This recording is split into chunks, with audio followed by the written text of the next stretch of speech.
warahmatullahi wabarakatuh. Waalaikumsalam warahmatullahi Warahmatullahi wabarakatuh. wabarakatuh. A'udzubillahi minasyaitonirrajim. Bismillahirrahmanirrahim. Alhamdulillahirabbil alamin wa bihi nasta'in wa ala umuri dunya waddin.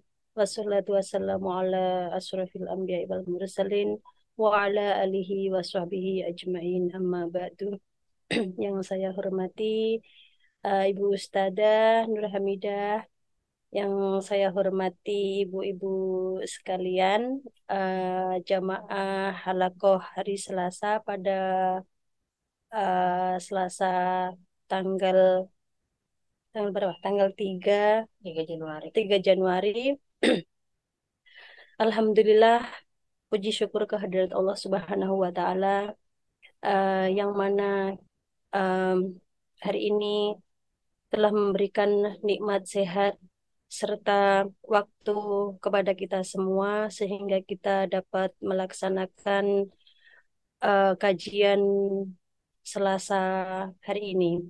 Salawat ma'asalam mari kita haturkan kepada junjungan Nabi kita Muhammad Sallallahu Alaihi Wasallam atas kesabarannya dan doa-doanya sehingga kita bisa menikmati nikmatnya Islam sampai hari ini dan insya Allah sampai nanti ajal menjemput kita.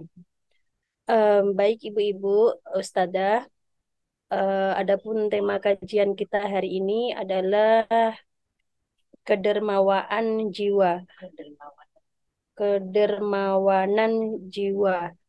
Eh, Kepada Ibu Ustadzah, waktu dan tempat saya silakan. Terima kasih Bu. Makasih Bu Ika ya. Heeh. Ya. Bu Ica.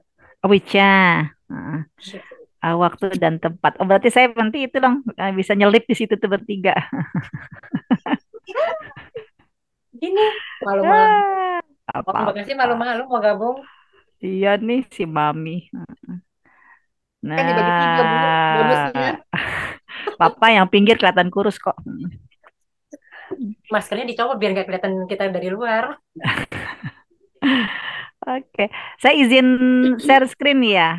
Ya, silakan. Filenya sih belum saya kirim ke Mbak Liva. Ya, Heeh. ke Bu Imen nggak apa-apa nanti. Nah ya.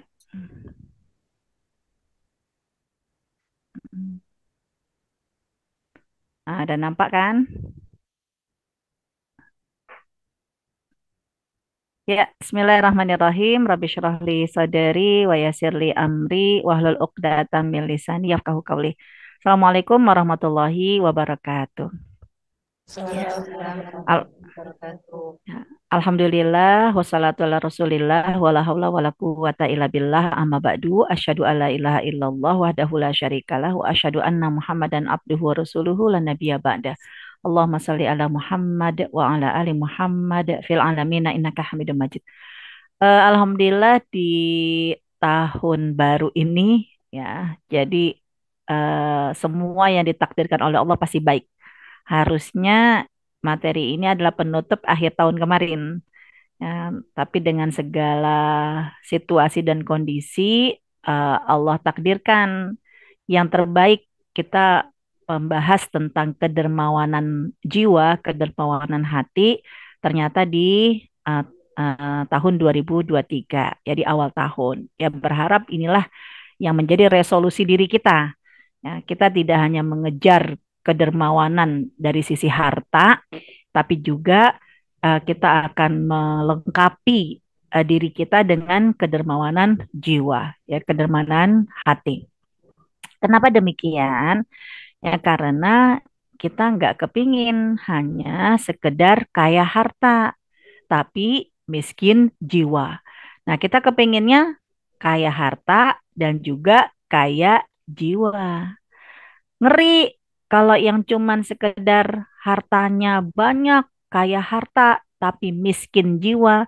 Kenapa ngeri? Belum tentu dia bahagia. Ya.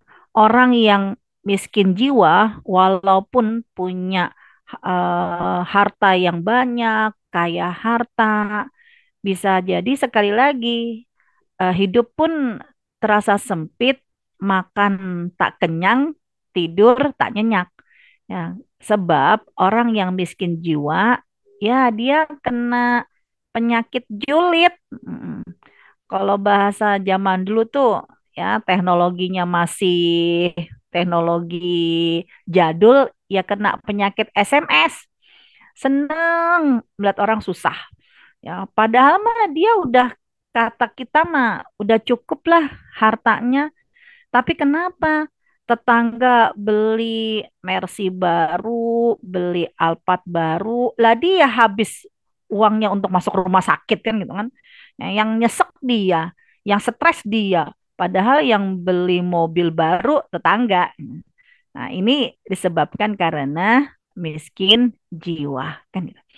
Nah, karena dia miskin jiwa, kekayaan yang ada di tangannya tidak cukup membuat dia gelisah. Ya gelisah, gelisah, gelisah. Uh, Tidak hanya itu, banyak kisah di dalam Al-Quran, orang-orang yang di puncak kekayaan, ya dengan kaya harta, tapi dia miskin jiwa, dalam sekejap mata bisa langsung plus habis hartanya karena kesombongan atau karena penyakit ain. Nah, kalau di dalam Al-Quran kan yang sombong itu misalnya kayak Korun. Nah, Korun kurang apa? Kaya hartanya. Diceritakan dalam surat Al-Qasas, kunci-kunci hartanya nggak sanggup dibawa di tasnya.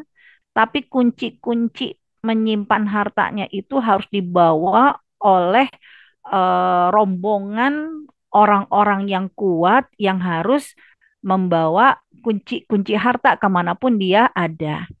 Bukan kemana-mana Korun itu bawa harta. Ya, kalau kemana-mana Korun bawa harta, ya berarti Korun tunawisma.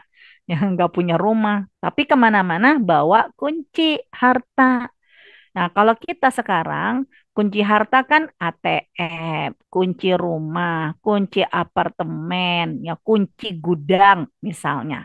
Maaf, kalau kunci-kunci harta tersebut, ATM kita, kunci mobil, kunci rumah, kunci apartemen, kunci brankas, masih bisa dibawa di tenteng sama tas kita, jangan ngaku udah kaya loh.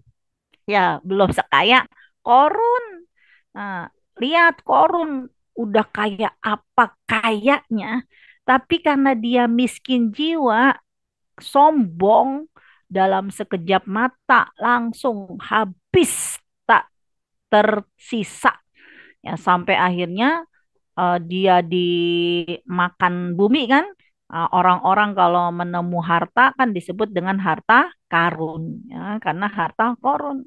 Itu kalau kisah dalam surat Al-Qasas, gara-gara miskin jiwa, pelit, sombong, akhirnya ya dia kena apa kegagalan, ya habislah hartanya dia. Begitupun dalam surat Al-Kahfi, kalau teman-teman ingat, ya kisah dalam surat Al-Kahfi ayat yang ke-39 digambarkan seorang pemuda yang memiliki kebun. Wow, amazing gitu kan. Di dalam kebun itu ada sungai yang mengalir dengan berbagai macam tumbuh-tumbuhan. Itu kan luar biasa kayaknya. Tapi dalam sekejap mata, ya dia pun hartanya habis kena penyakit ain. Ya karena dia miskin jiwa, lupa. Ya lupa sekedar bilang, Masya Allah, la quwata illa billah. Ya lupa ngomong kayak gitu, padahal mah gampang banget kan. Ya cuman bilang, Masya Allah, ini mah semua kehendak Allah. La quwata illa billah. Tidak ada daya dan upaya selain milik Allah. Walaupun secara lisan itu gampang diucap, tapi bagi mereka yang miskin jiwa, gengsi ngomong kayak begini. Yo, ya bisa jadi dia ngomongnya kayak korun gue gitu loh. Tapi orang yang kayak jiwa, dia akan mengatakan Masya Allah itu mudah. Kenapa? Ini mah semua kehendak Allah. La quwata illa billah. Kalau tidak Allah berkehendak, tidak Allah berkenan, ya siapalah kita. Nah, jadi materi ini ingin memberikan sebuah resolusi diri ya buat kita. Ayo, ya di tahun 2023 ini kita akan memiliki agenda. Ya, kita bisa jadi kepingin makin sukses, makin kaya, ya dalam kondisi harta, ayo diimbangi dengan ya kaya jiwa. Nah, itu. Seperti apa kaya jiwa? Ah, mari kita lihat urgensi. Kenapa pentingnya kita memiliki kekayaan jiwa, kedermawanan jiwa. Jadi nggak sekedar kaya, tapi juga dermawan. Karena banyak juga orang yang kaya pelit. Hmm. Ya, ada juga orang miskin pelit. Nah, itu mah pasal ganda.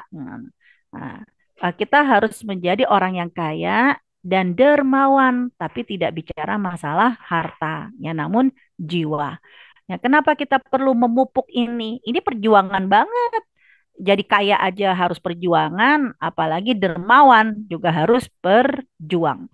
Nah, kenapa harus berjuang? Dalam surat Toha ayat 115, eh, manusia ini punya karakter yang memang dari sananya punya sifat, yaitu apa? Pertama, fanasia, lupa.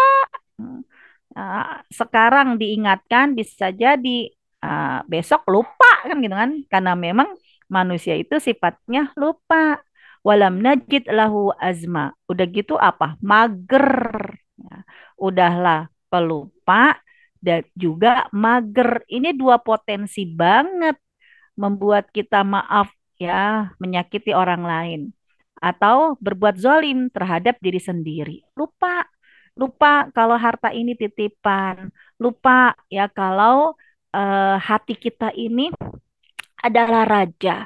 Kita bisa menjadi baik tergantung rajanya atau hati kita ini memiliki banyak ya kebaikan-kebaikan. Nah, potensi untuk menjadi baik di dalam hati kita ini harus diperjuangkan ya, harus belajar secara bertahap. Lupa.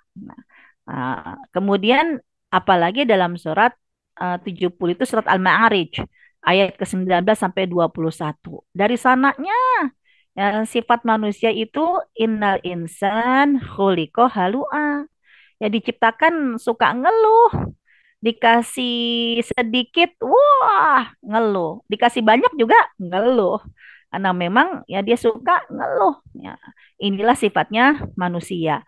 Ya begitu dikit bilang, wah, enak ya kalau jadi orang kaya dia bisa ngasih ini, bisa ngasih itu. Orang kaya deket banget sama sorga karena dia bisa sedekah, dia bisa wakaf, dia bisa hibah. Itu ngomong kalau lagi miskin. Ya, begitu idza massahul khair manua. Begitu dikasih kaya, begitu dikasih sehat manua, ya suka hitung-hitungan, pelit, bakhil. Nah, ini memang sifatnya manusia. Karena memang watak manusia seperti ini, Allah Subhanahu wa taala menginginkan kamu jangan sekedar jadi manusia biasa.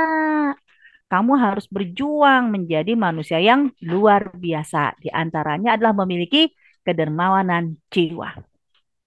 Ada beberapa ayat-ayat di dalam Al-Quran yang berbicara tentang kedermawanan jiwa. Ya, jadi kalau disebut dengan kedermawanan jiwa, berarti jiwanya harus kaya dulu. Nggak mungkin dia bisa punya sesuatu untuk diberikan. Nah, ya, dia harus memiliki kedermawanan jiwa. Nah, surat Ali Imran ayat 159 memiliki kedermawanan jiwa. Berarti harta apa jiwanya sudah kaya, lalu dia dermawan, itu adalah rezeki. Rezeki.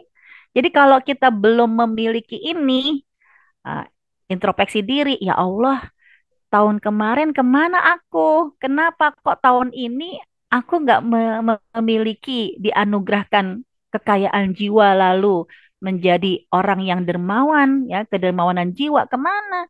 Ya karena ini adalah rezeki. Kenapa Allah halangi kita memiliki rezeki seperti itu?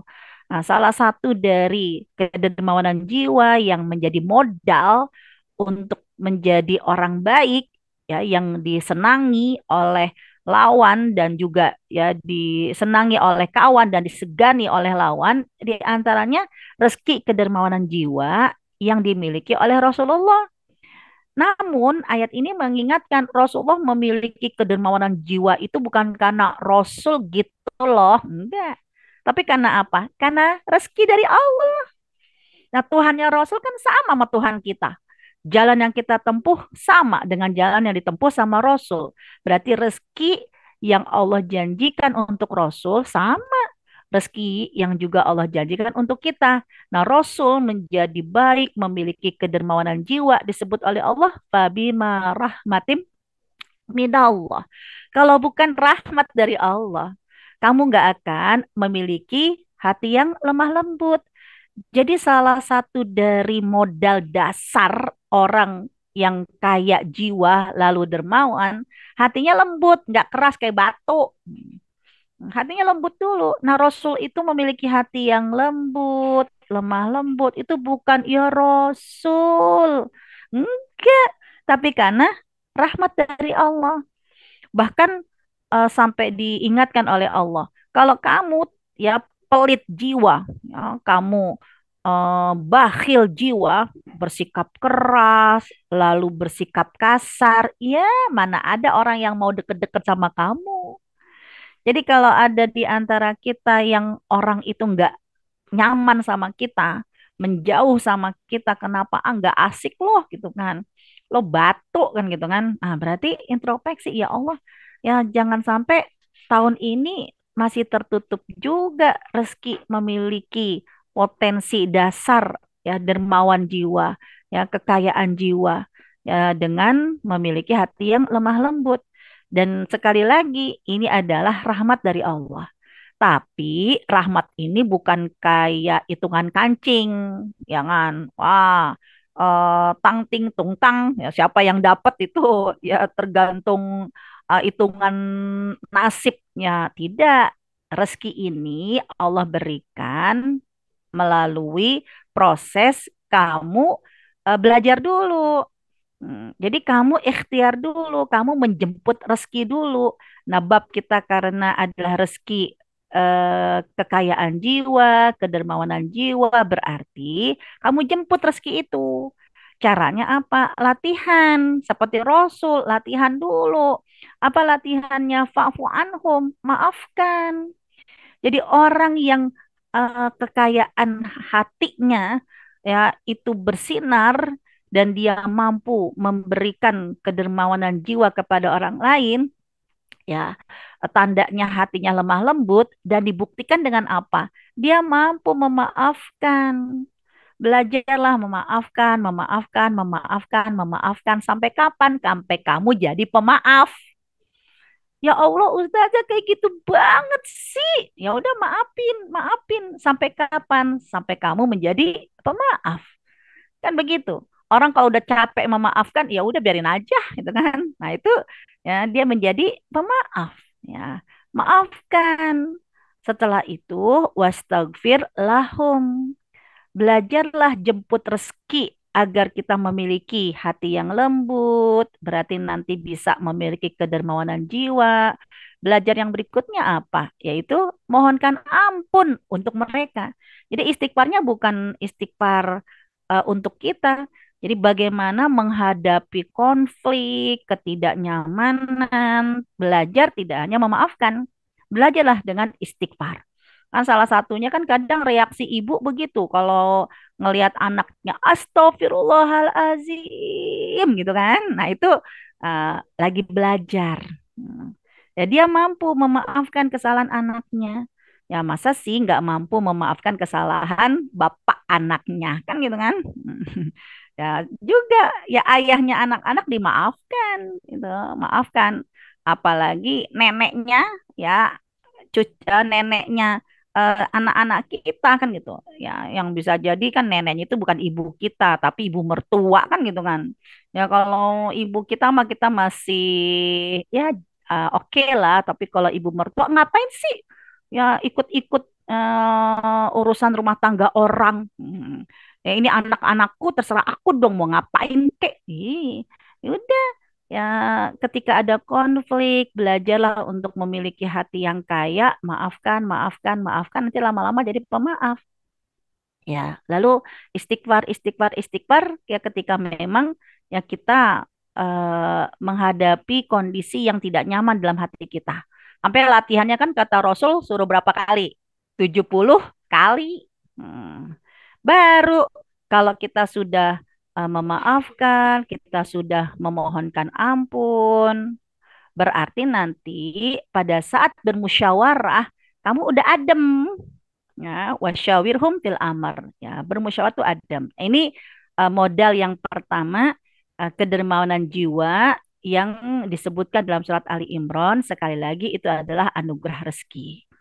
Nah, sekarang Rasul juga diminta oleh Allah, kamu tidak hanya memiliki kedermawanan harta, kamu juga memiliki kedermawanan jiwa. Karena orang yang dermawan harta tapi miskin jiwa, bisa-bisa nanti harta yang disedekahkan, harta yang diberikan, habis tak bernilai di mata Allah Subhanahu wa taala. Ini kan ada banyak ayat ya. Nah, kalau kita lihat di surat Ali Imran ayat 133, kalau teman-teman lihat di ayat ini, Allah menyuruh kita untuk wasari'u. Ayo bersegera kamu, berarti antusias. Nah, mumpung ini tahun baru ya, resolusi kita, ayo segera kita buat pencapaian ya yang ingin kita raih. Apa itu? Maghfirah, ampunan dari Allah. Kenapa kita minta ampunan? Karena kita nyadar kita mah banyak dosa. Cung tangan sampai tanggal 3 Januari ya 3 hari ini nggak ada yang punya dosa.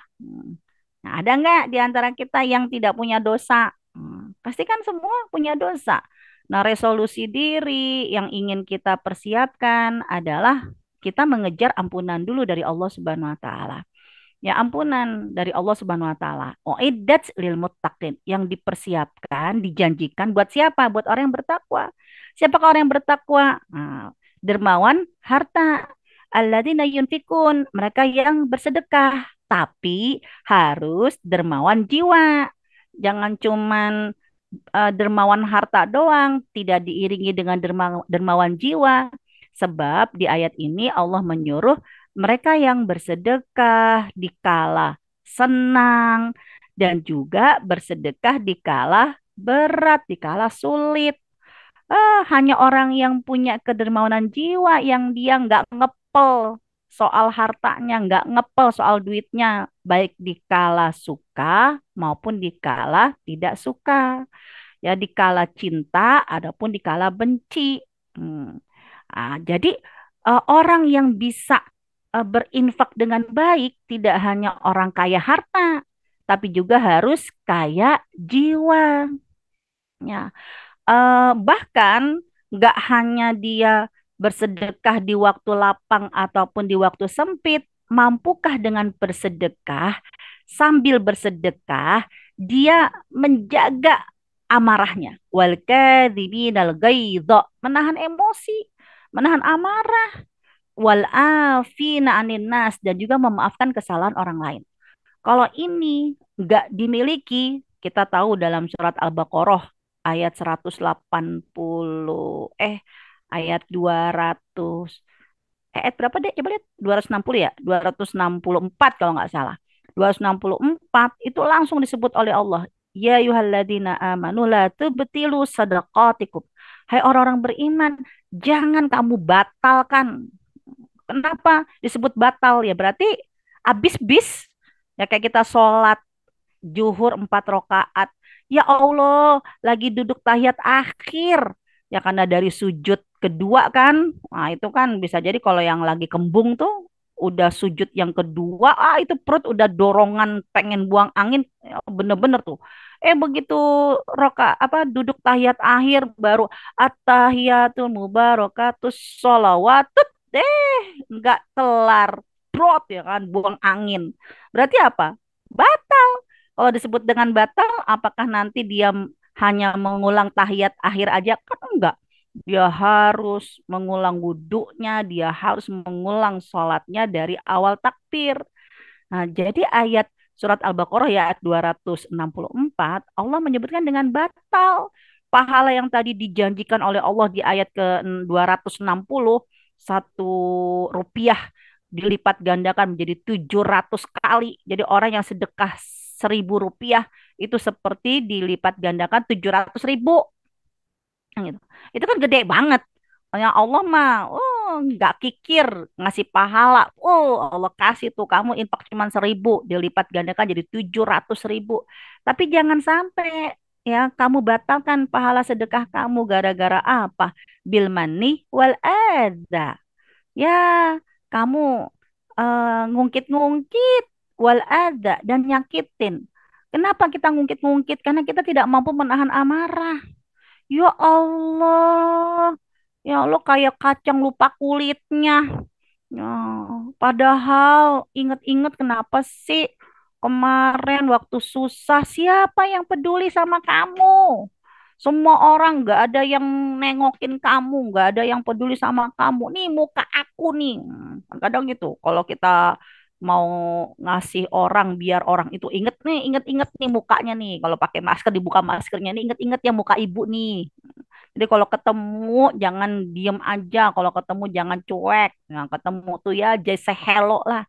Ya, ternyata begitu ketemu dia boro-boro just say hello. Nah, ini kasus kayak gini sering banget ketika kita bersedekah ya untuk orang lain yang memang contohnya kayak untuk anak yatim deh. Itu banyak sekali saya yang dapat curhatan Ustazah, kenapa sih kita kalau nyekolahin anak yatim, pengen dia begini begitu sukses kok kayaknya dia lupa banget sama kita, ya betapa banyak orang yang kita sekolahin. Ya yang inget mah cuman bisa dihitung sama jari.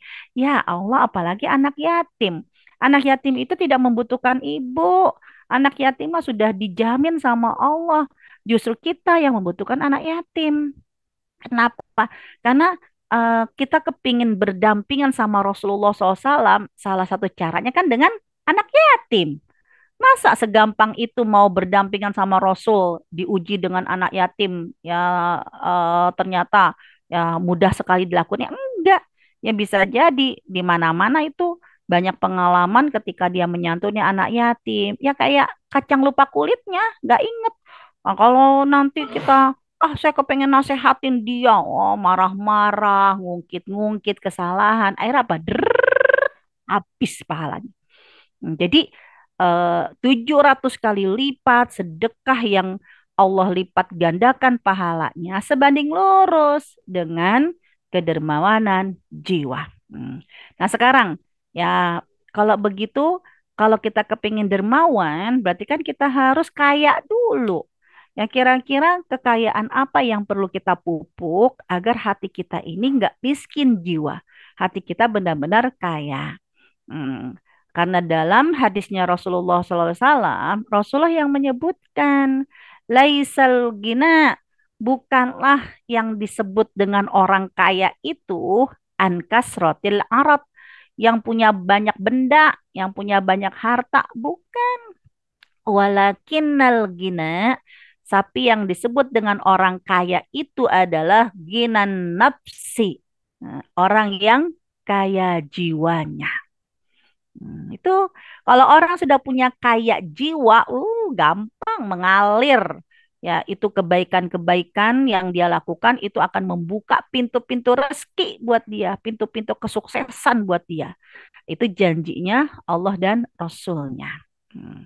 Nah, kalau begitu, ayo kita harus mulai nih nyicil, ngeridit ya kebaikan-kebaikan jiwa agar ketika kita mencicil kebaikan-kebaikan yang ada di dalam jiwa kita, berharap nanti pundi-pundi kebaikan ini akan memenuhi hati kita.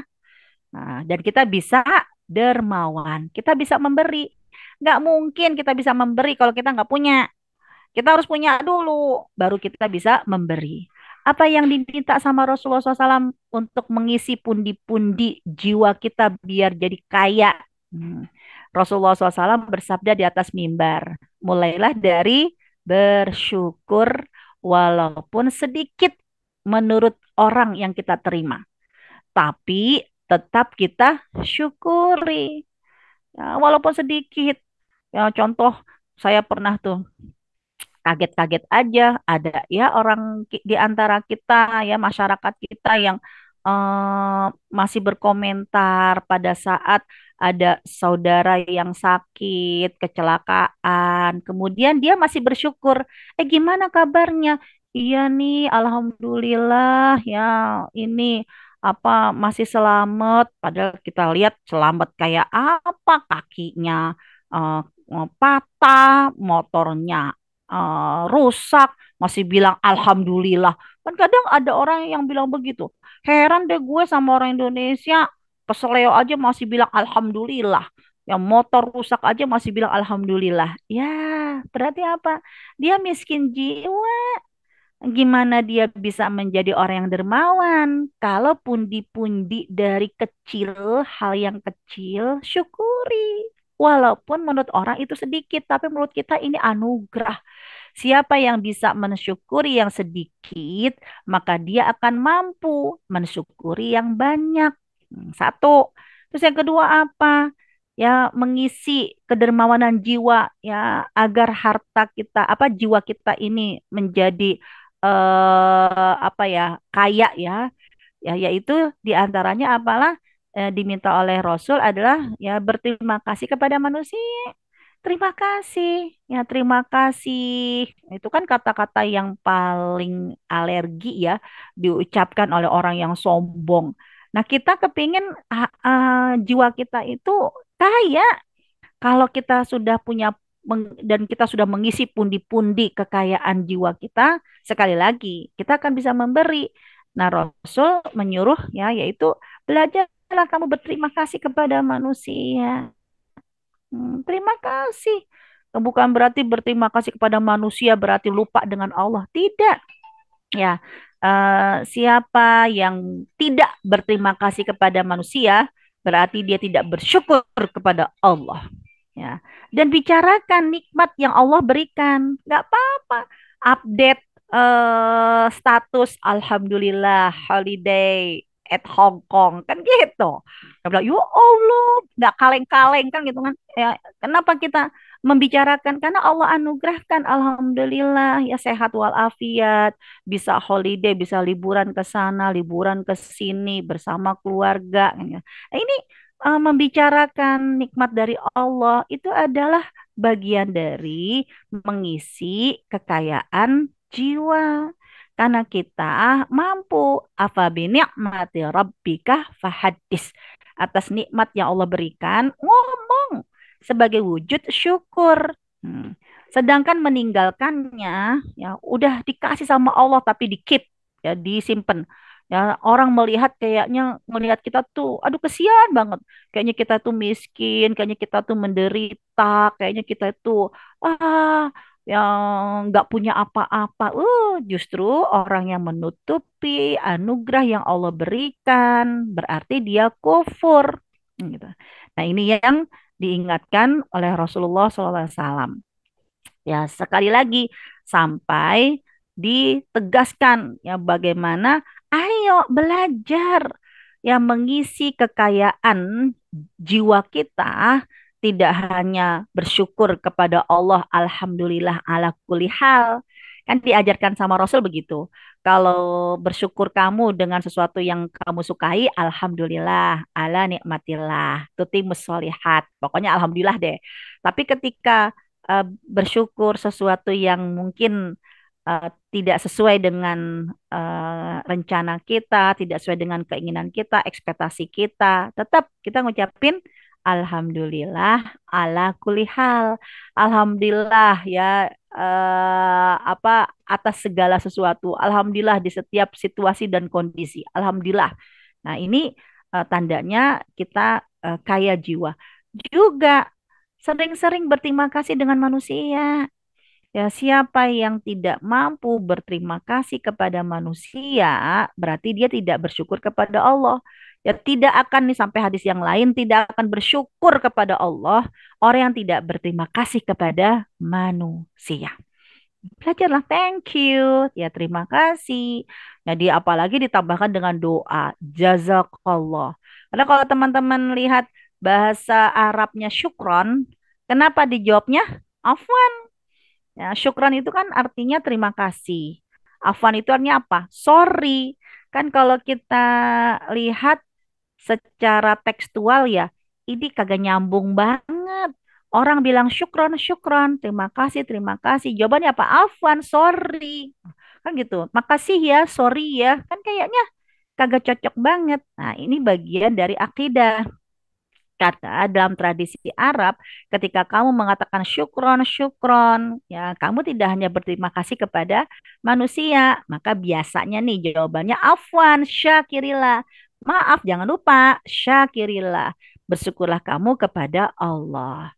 Nah, sekarang kan, wah, kayaknya mah teman-teman di antara kita ya, oh jago banget dah bahasa Arabnya by WhatsApp, di medsos gitu kan. Ya jazakallah ahsanal jaza gitu kan. Wah, pokoknya kalau dikasih ya ustazah jazakillah khair ya teman-teman jazakumullah khair gitu kan. Jago banget di WA ya di postingan. Alhamdulillah masih nggak apa-apa. Ya, kenapa? Karena kadang ketika ketemu offline, nah itu ketika ketemu nggak lagi tuh ngomong jazakallah. Kemarin thank you ya. eh, mana bahasa Arabnya? Ah, takut gak fasih kan gitu kan. Ya, ya masih alhamdulillah lah, masih dibiasakan paling enggak handphone-handphone kita merekam jejak ya ditulis didokumentasi oleh malaikat ya kita saling mendoakan jazakallah ahsanal jaza gitu. Ya walaupun ketemu hari-hari hmm, agak kagok ya kalau ngucapin jazakillah ya gitu kan. Biasanya gitu thank you ya Cin kan gitu kan. Ya masih alhamdulillah kan gitu. Ya tanda berterima kasih kepada manusia. Apalagi pundi kekayaan jiwa yang perlu kita pupuk ya, yaitu please belajarlah untuk tidak membentak.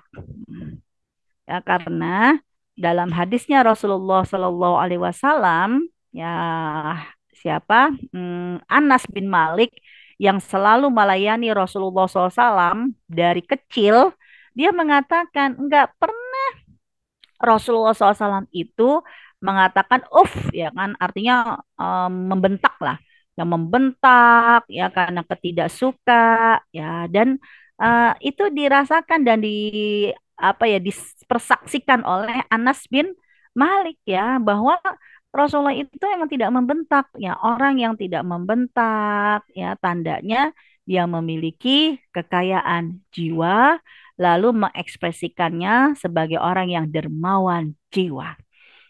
Jadi dia tidak pernah Rasul itu tidak pernah membentak sesuatu yang belum saya kerjakan.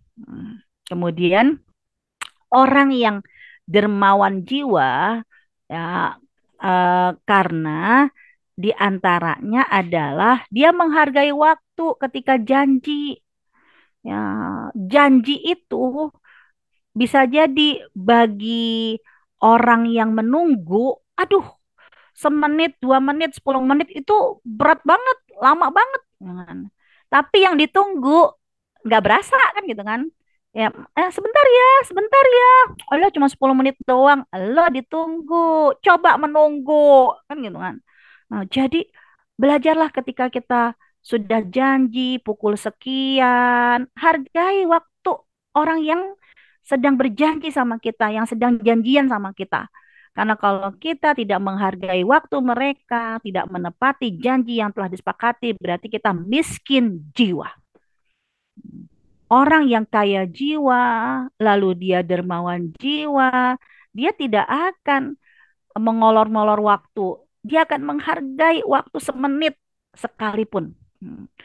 Ya, jadi komitmen dengan janji, komitmen dengan waktu bukan sekedar untuk menjaga performan kita, ya, tapi untuk menunjukkan bahwa ya Islam memang menyuruh kita untuk memiliki kedermawanan jiwa ya dengan menghargai waktu orang lain ya pada saat berjanji.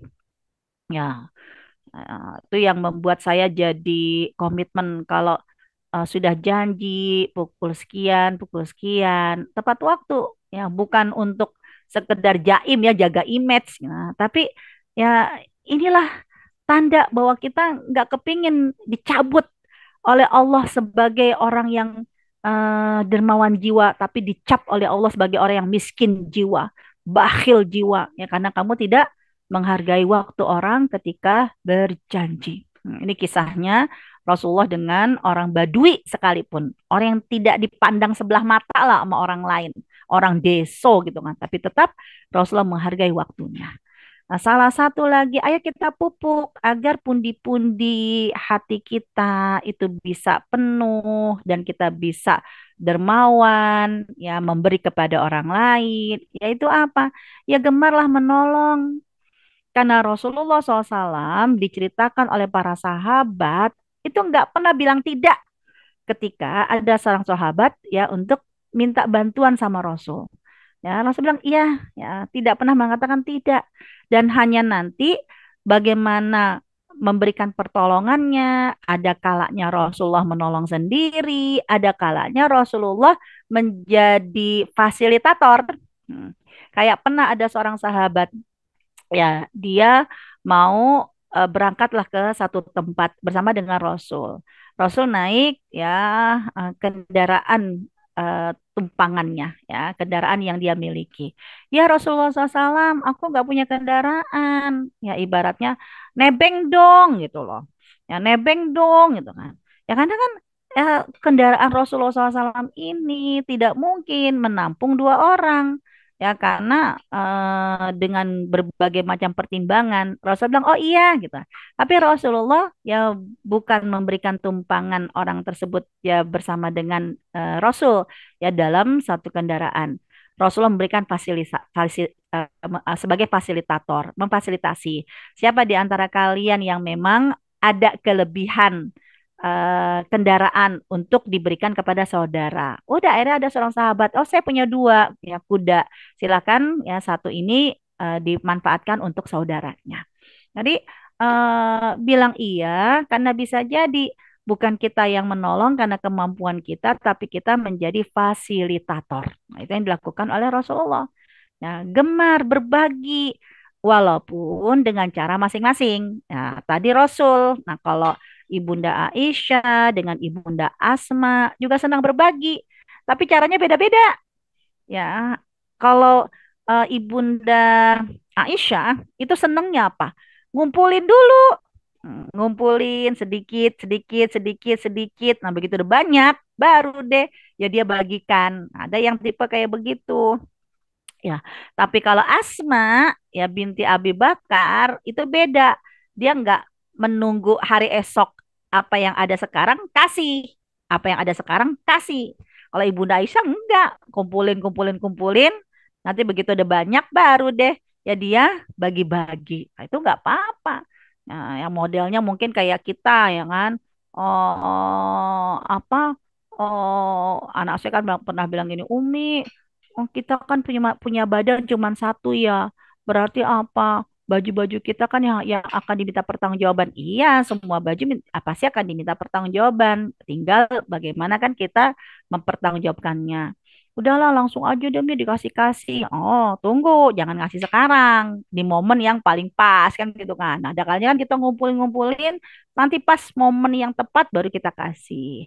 Nah, itu tipenya Ibunda Aisyah dengan tipenya Ibunda Asma, nah itu beda.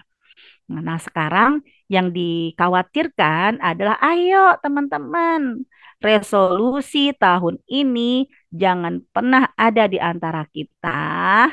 Udahlah, nauzubillah min zalik, ya miskin harta, miskin jiwa juga. Ya, miskin dan kikir. Nauzubillah min zalik. Karena mukmin sejati pada hakikatnya dia tidak akan kikir memberi. Baik memberi harta maupun memberi sedikit berbagi perasaan untuk saudara-saudaranya. Ya, kikir adalah akhlak tercela. Ya, nah, jadi apa yang bisa kita simpulkan ya dari penjelasan-penjelasan yang ada di dalam ayat Al-Quran maupun hadis Nabi ini.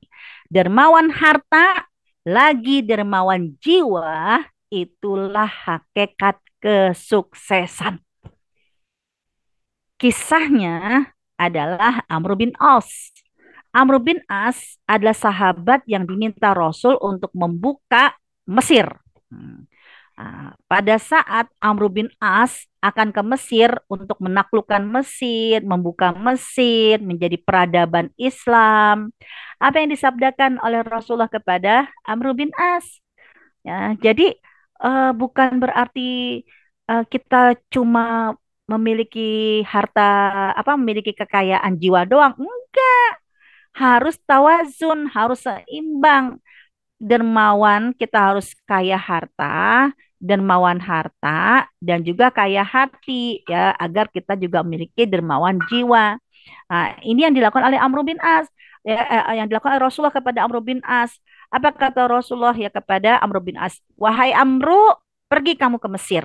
Sesungguhnya saya ingin mengutusmu bersama para tentara sehingga Allah akan memberikan gonimah, harta rampasan yang melimpah kepada kamu. Dan saya akan betul-betul senang engkau memiliki harta yang baik. Lalu apa kata Amr bin As? Jangan gitu dong Rasul. Enggak lah, saya ke Mesir bukan biar saya itu nanti memiliki banyak harta. Enggak lah, takut salah niat. Kan gitulah bisa jadi menurut bahasa kita. Sehingga wajar kata Amr bin As, jangan gitu dong. Saya kan tidak masuk Islam karena senang harta. Justru saya masuk Islam kenapa? Karena saya senang dengan agama Islam. Dan saya senang bersama dengan Rasulullah SAW. Lalu apa kata Rasulullah? Kenapa Rasulullah bilang seperti itu? Ya, kamu akan mendapatkan harta, kamu akan senang dengan harta itu. Karena Rasul percaya ni'amul mal, senikmat-nikmatnya, sebaik-baiknya harta as-solih, ya harta yang baik pasti berada di al-mar'i as-solih, di orang yang baik. Jadi Allah akan percayakan, wah limpahan harta bisa jadi kepada kita karena Allah percaya kita memiliki kedermawanan jiwa. Ya, jadi dari hadis ini, ni'amul mal, sebaik-baik harta as-solih, hanya berada di tangan al-mar'i as-solih, orang yang baik. Insya Allah, Allah akan memberikan kesuksesan buat kita, tidak hanya kesuksesan di dunia, tapi berimbang dengan kesuksesan jiwa kita. Wallahu a'lam bishawab. Dah, Mbak Ica tinggal sendirian. Iya Bu, pada ada tamu Bu, Hmm, Ah, di Rumdin sini, Dede. oh Masya Allah. Gak apa-apa Bu. Terima kasih banyak Ustazah, sangat bermanfaat banget kajiannya hari ini, termasuk untuk saya pribadi. eh, Banyak ilmu yang saya dapat hari ini. Eh, Terima kasih banyak Ustazah. Selanjutnya acara kajian siang ini adalah tanya jawab ya Ustazah. Siap. Ustazah, untuk ibu-ibu yang mau bertanya, monggo silahkan.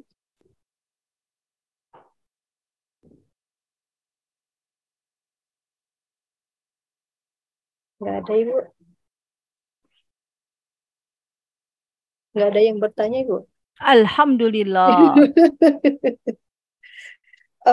Saya yang mau bertanya Bu Ustazah tentang apa namanya, udah datang Ibu Ibu Imam. Ya, Kalau pertanyaan saya itu mengenai eh, penyakit mata. Penyakit mata itu apa saja ya Ustazah? Oh, istilahnya penyakit ain. ayin. Nah, iya. Penyakit ain ini eh ciri-cirinya ya bisa jadi satu, nggak ada angin, nggak ada hujan. Tahu-taunya yang sukses beret gagal. Yang lagi sehat walafiat tiba-tiba deret sakit tak kunjung sembuh. Nah, begitu ke dokter juga mungkin dokter juga bingung mau sakit apa kan gitu kan. Nah, ini salah satu ciri orang yang kena penyakit AIN. Yang memang ada kalanya lagi nih penyakit AIN komplikasi. Apa itu penyakit AIN komplikasi? Nah, penyakit AIN komplikasi, kalau AIN awalnya tidak ada unsur sihir, nggak ada unsur dikerjain sama orang lah, nggak ada. Karena AIN ini dari kisahnya hadis Rasulullah ya tentang Suhel. Murni karena Allah cemburu.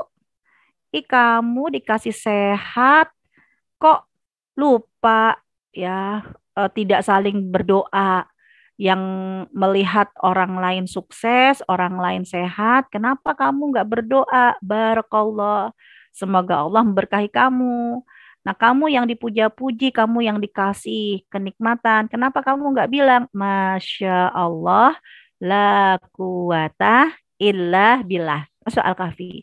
Ya, itu kan bukan karena kamu, itu semua kehendak Allah. Kamu nggak punya apa-apa, la quwata illa billah. Awalnya penyakit ain yang dasar ya, itu kayak gitu. Hmm. Tapi ketika komplikasi, apa itu komplikasi? Ya ada lagi faktor unsur dikerjain sama orang dengan kekuatan sihir. Karena sebab nanti manusia itu berkolaborasi dengan setan, akhirnya mengirim teluh, mengirim jampi-jampi. Itu juga bisa jadi kena indikasinya sama. Nah, hanya nanti bedanya kalau yang kena sihir, ya dia harus dibuang sihirnya.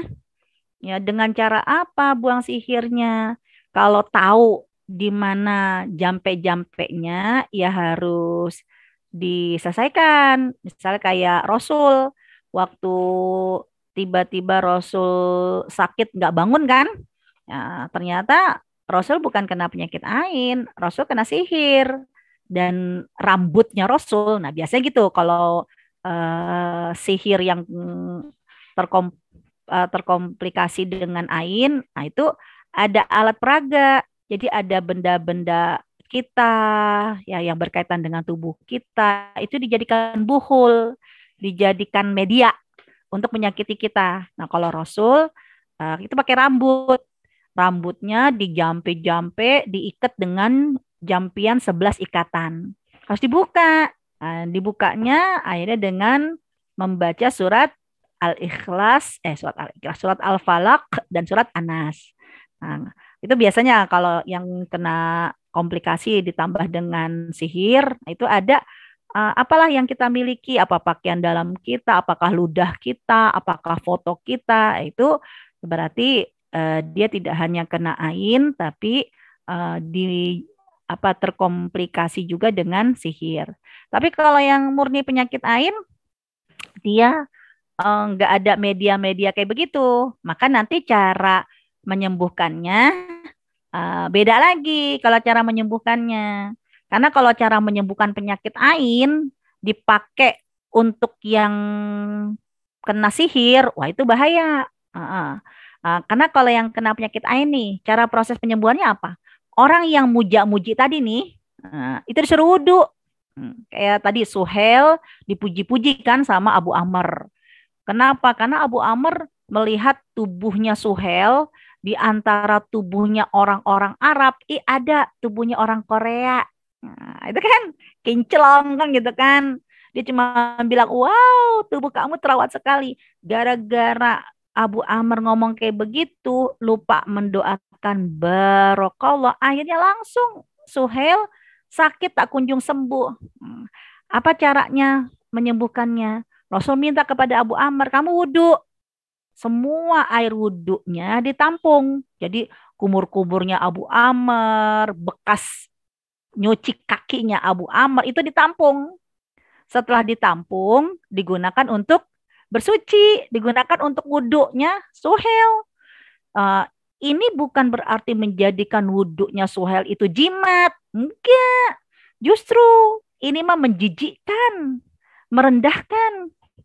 Ya tadi kan saya ketika bahas seperti ini ya ada orang, wah kayaknya hebat banget wudhunya bisa nyembuhin. Anda jangan bilang wudhunya hebat, ini menjijikkan. Contoh begini, yang dipuji-puji nyonya, ya bosnya, nyonya bos, yang muji sopir. Wah, nyonya saya mah baik banget, nyonya bos saya kan, oh kan gitu kan. Gara-gara si sopir memuji-muji nyonya bos yang baik, udahlah baik, cantik, wah pokoknya luar biasa. kena penyakit ain nih. Maka cara menyembuhkannya sopir itu berarti kan bisa jadi seratannya di bawah nyonya. Nah, sopir itu harus wudhu. Jadi kumur-kumurnya sopir, bekas nyuci mukanya sopir, bekas kakinya sopir. Nyonya, ini tadi bekas wudhu saya, bekas kumur-kumur saya, bekas kaki saya. Silakan Nyonya pakai buat mandi. Coba. Nah, sepak, bukannya mandi sepak gitu kan. Yang gitu. Jadi, oh gitu Ustazah. Jadi Anda jangan berpikir air wudhu ini membuat sesuatu yang jimat. Ini merendahkan. Nah, itu kalau kena penyakit ain. Tapi kalau sihir bahaya kalau ternyata lo kok mati deh. Nah, tapi kalau kena sihir bahaya. Jika ternyata maaf yang bikin sakit itu ya orang-orang yang akhirnya malah ngirim air kan gitu. Wah, bisa malah tambah parah itu sakitnya kan gitu kan. Nah, itu jadi bedanya begitu. Mbak Ica.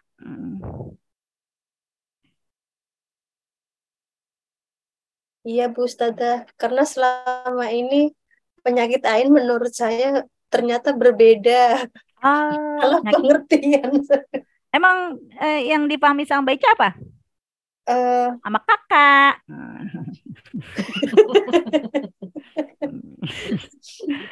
Penyakit ain kalau menurut saya itu pengertian saya itu kita yang tiba-tiba tidak ada hujan, tidak ada angin, terus kita menangis gitu loh Ibu. Gak ada hujan, gak ada Nggak ada angin, nangis. terus kita nangis, tiba-tiba kayak orang depresi gitu loh Ibu. Oh, nangisnya. Nangis sedih sendiri. Oh, itu mah baperan kali. Itu mah kangen itu. terus kayak saya kan apa namanya salah pengertiannya juga kalau lihat-lihat terus suka shopping, lihat sana sini, itu penyakit ain saya. Jina mata ya saja ya.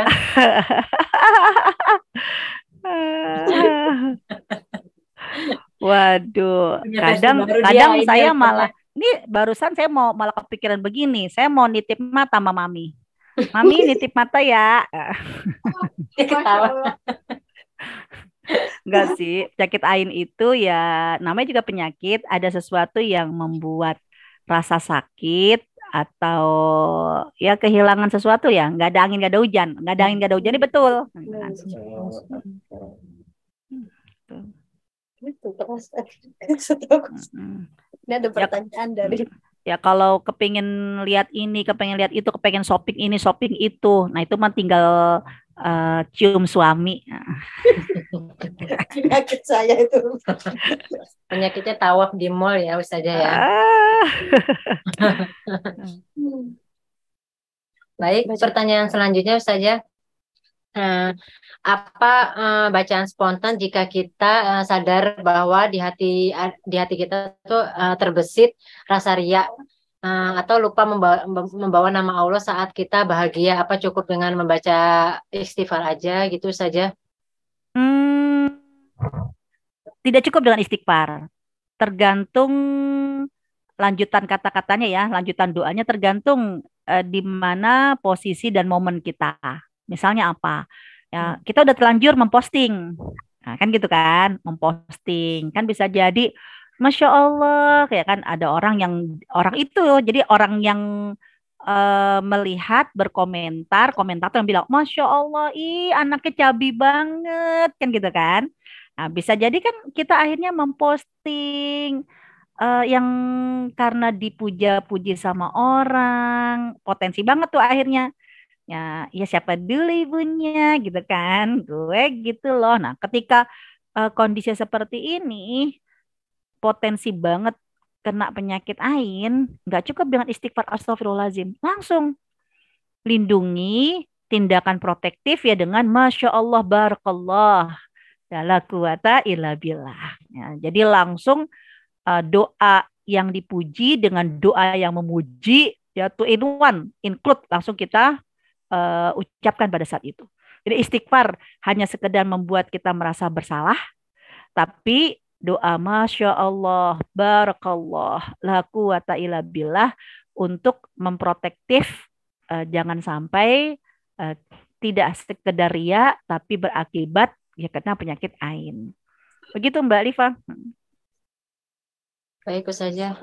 Berarti harus agak lengkap dikit bacaannya ya. Mm-mm. Nah, itu diimbangi dengan sedekah nggak sih kalau kayak gitu saja? Sedekah itu menjadi salah satu yang menggugurkan dosa-dosa ya, dan salah satu dari fadilah yang memang membuka rezeki. Jadi mau sedekah atau tidak sedekah, sedekah ini memang biasanya itu digunakan oleh orang-orang yang maaf merasa bersalah. Karena memang keutamaan bersedekah. Jadi mau bertambah dengan sedekah nggak masalah, itu bagus gitu kan. Ya karena dia bukan hukum yang mengikat kecuali kalau kesalahan misalnya apa nazar. Nah, itu nggak cukup dengan astagfirullahalazim, astagfirullahalazim. Oh, lo nazar lo kemarin kalau tahun baru bisa balik ke Hong Kong, bisa gitu kan. Maka akan ditraktir teman-temannya kan gitu kan. Ternyata nyampe gitu kan. Dan ternyata ya Allah sekarang udah tanggal 3 udah lewat. Nah, nazar yang tidak dilaksanakan atau lewat waktunya nggak cukup dengan istighfar. Dia harus bersedekah dan sedekahnya ditentukan berapa orang? 10 orang. Dan sedekahnya ada dua opsi, sedekah makan atau sedekah pakaian.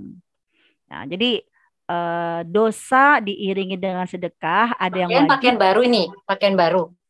Oh ya, atau Atau kan surat 5 ayat 89. 10 memberi makan 10 orang miskin atau memberi pakaian. Ya. Ya, jadi sedekah itu memang biasanya mengiringi dosa seseorang. Apakah dia wajib ya atau sunnah tergantung dosanya.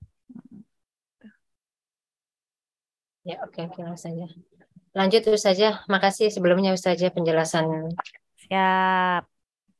Ustazah mau bertanya tentang puasa Ustazah. Misal yang dulu sih sebenarnya udah pernah dibahas sih terkait kita punya anak beruntun, terus kita bayar fidyah, ya kan? Oh, gue banget itu. Ya gue banget lah pokoknya. Hmm. Tim anak 3 nih. Sama kita juga. Iya, 3 ya Ustazah. Terusnya Ustazah, kita kan udah bayar fidyah, kan jadi wajib membayar puasa kembali ya? Kata Mbak Liva. Enggak, ini saya baru pengen berkata apakah itu bertanya, Oh. apakah semua mazhab menyuruh kita puasa kembali ketika kita masih sehat atau dengan membayar fidyah aja cukup gitu saja? Mazhab itu berbeda. Saya ini dah ngikutin versinya Ustazah aja. Mazhab itu berbeda karena memang ayat Al-Qur'annya memberikan opsi. Jadi tanpa bicara masalah madhab, karena kan madhab itu Syafi'i, Hanafi, Hambali, dan Maliki, dia kan hidup ya ratusan tahun setelah Rasulullah wafat, gitu kan. Jadi artinya dalam konteks seperti ini, melihat ayat Al-Qur'annya aja, itu sudah Allah memberikan opsi. Itu surat Al-Baqarah ayat 184. Ya, ketika Allah Subhanahu wa taala berfirman, Dek, pinjam Dek ayat Quran. A'udzubillahi minasyaitonirrajim. Bismillahirrahmanirrahim. Ayyaman ma'dudat. Betul kan? Ya. Coba belum, bentar dicek dulu. Ya. Jadi ayyaman ma'dudat, ya, puasa itu harinya bisa dihitung. Jadi nggak bisa kita beralasan, ya Allah lupa utang berapa ya. Nggak boleh lupa. Yang namanya puasa utangnya bisa dihitung. Contoh misalnya begini. Haid usia 10 tahun deh. Haid usia 10 tahun. Sekarang umur 20 tahun. yang pendek aja dah, yang misalnya yang milenial aja 10 tahun. Ya, karena kalau umurnya banyak, matematikanya tambah banyak lagi gitu kan. Nah, anak yang umur 20 tahun, dia haid umur 10 tahun, berarti 10 tahun dia Ramadan. Dengan demikian puasanya dia totalnya kalau 1 bulan 30 ya, berarti harus berjumlah 300. Kan itu, seperti 300. Masalahnya apa? Bisa jadi nanti di akhirat itu ditanya, "Hai Fulan, kamu kan 10 tahun ketemu Ramadan. Kenapa kok kamu cuma 250? Kemana yang 50? Ya Allah lupa, yang mana ya? Pasti kamu bisa ngitung. Kamu haid umur 10 tahun. Haid kamu berapa hari? Yang namanya tiap bulan kan ketemu haid. Nah, kamu haidnya 15 hari. Berarti apa? Setiap bulan kamu utang 15, setiap tahun. Berarti kamu hutang 15 puasa kan? Berarti 10 tahun 150 puasa. Kan begitu. Nah, sekarang yang 150 puasa, kamu bayar nggak? Ya kan? Nah, jangan sampai lupa atau bayar sih. Dah, 15 hutang puasa, kamu bayar berapa? Nah, itu dia. Bayar sih, tapi kayaknya paling nggak tuntas. Ya sisa-sisa 5. Ya wajar sisa-sisa 5. Setiap tahun kamu sisa 5. Berarti 10 tahun 50. Nah, itu yang umurnya baru 20. Ngingetnya enak. Nah, yang umurnya 40, 50 ya kan? Berarti kan ya kalau yang sekarang anggaplah umur 40, berarti kan 30 tahun ketemu Ramadan. 30 tahun berarti 3 kali 3 900 puasa. Jangan sampai kok cuma 700, kemana yang 200? Yang mana ya Allah kan lupa yang namanya kamu haid usia berapa? Kan gitu kan? Men setiap bulan berapa hari? Lalu kamu bayar nggak utang puasa itu? Nah itu kan Allah menyebutkan ayyamam ma'dudat. Puasa itu hari-harinya bisa dihitung. Kemudian nih yang ditanya sama Mbak Lifah nih. Wa 'alal ladzina yutiqunahu. Bagi mereka yang tidak mampu. Berarti Allah nggak menyebutkan kategori hamil. Nanti akan ada khilafiyah nih. Orang yang hamil ada yang dia mampu puasa. Ada orang hamil yang nggak mampu puasa. Jadi mampu atau tidak mampu puasa nggak boleh kata suami. Apa kata suami? Manja kamu. Ya kan? Enggak. Yang menjalani orang hamil itu. Nah, bagi mereka yang tidak mampu, opsi yang pertama apa? Diperbolehkan. Fidyatun ta'amu miskin. Boleh bayar? Fidyah 1. Terus lanjutin. Waman tatawwa ya, waman tatawwa ya. Tatawwa siapa yang kepingin melebihkan ya, khairan yang lebih baik. Jadi ingin menambah dengan puasa.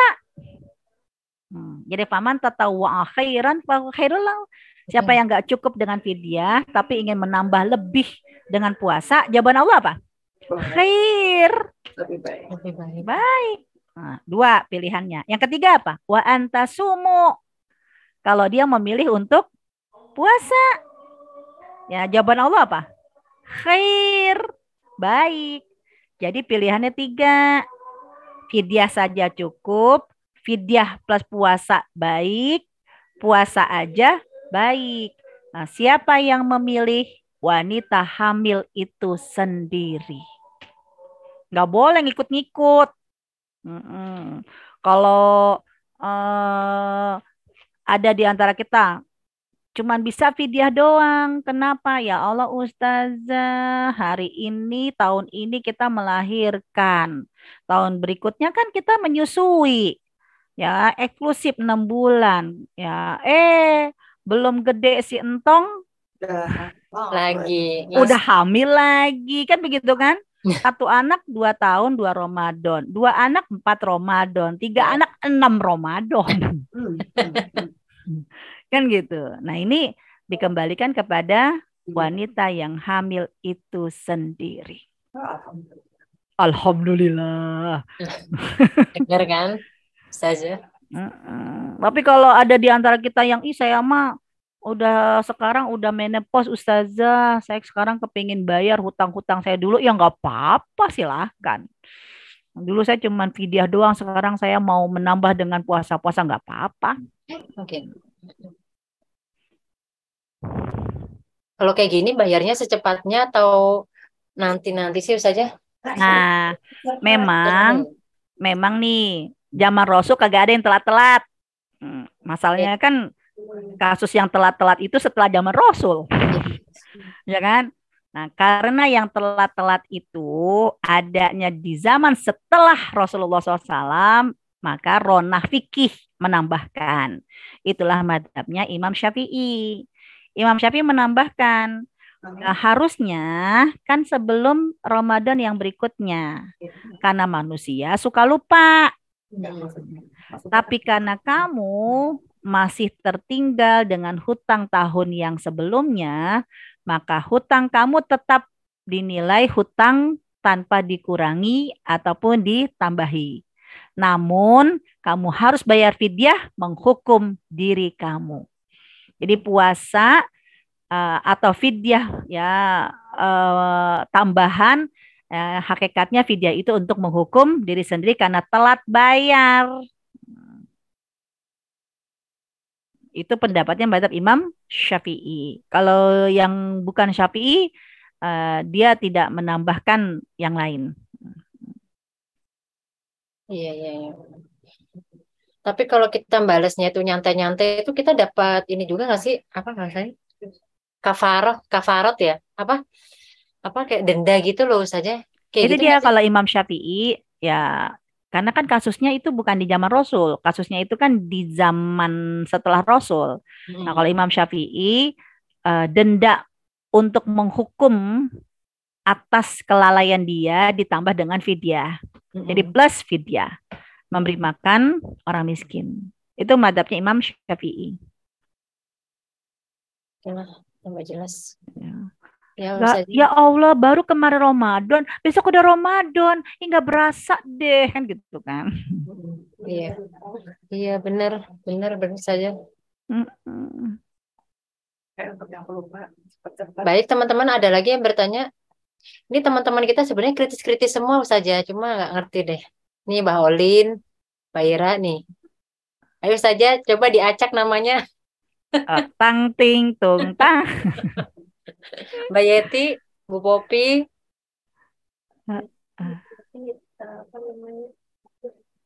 Ini nggak ada Bu Imetnya nih, jadi ini nih. Nggak ada suhu. Suhu ya, suhu tertinggi. Dia lagi foto-foto dia sama apa? Tunggu. Saya ingat ada nama gurunya Suwon. Kalau yang orang Korea apa? Siwon. Siwon. Oh, Siwon. Karena saya Miwon. karena kan gurunya anak saya namanya Suwon. Nah, orang Koreanya Siwon ya. Siwon. Nanti dapat door prize mie dah. Kita bilangnya Suwon nanti saja. Suwon. Terima kasih.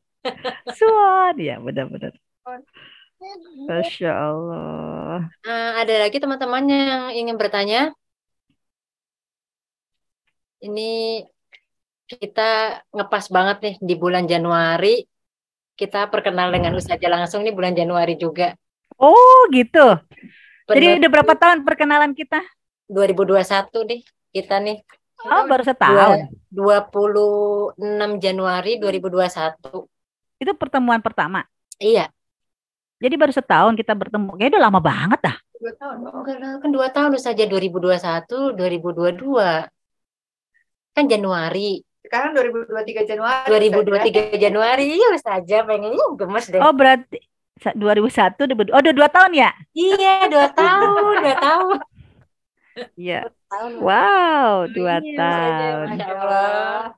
Masya Allah. Ini sekaligus menutup juga Ustazah 2 tahun pertemuan sama Ustazah.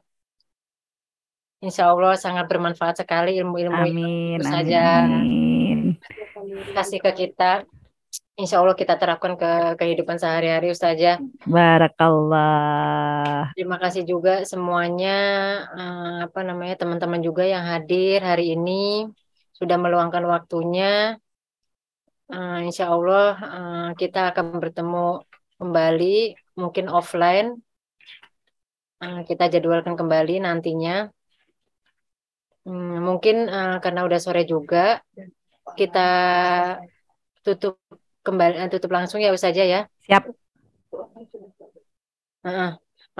Mari kita tutup kajian sore hari ini dengan membaca hamdalah dan doa kafaratul majelis. Alhamdulillahirabbil alamin. Subhanakallahumma bihamdika asyhadu an la ilaha illa anta astaghfiruka wa atubu ilaik. Jazakillah khair Ustazah Sama-sama. atas pertemanan kita selama 2 tahun ini. Wow. Sedih Mungkin kalau ya. ada Mbak Sinta mungkin ada pantun ini kalau nggak Bu Imet. Iya benar.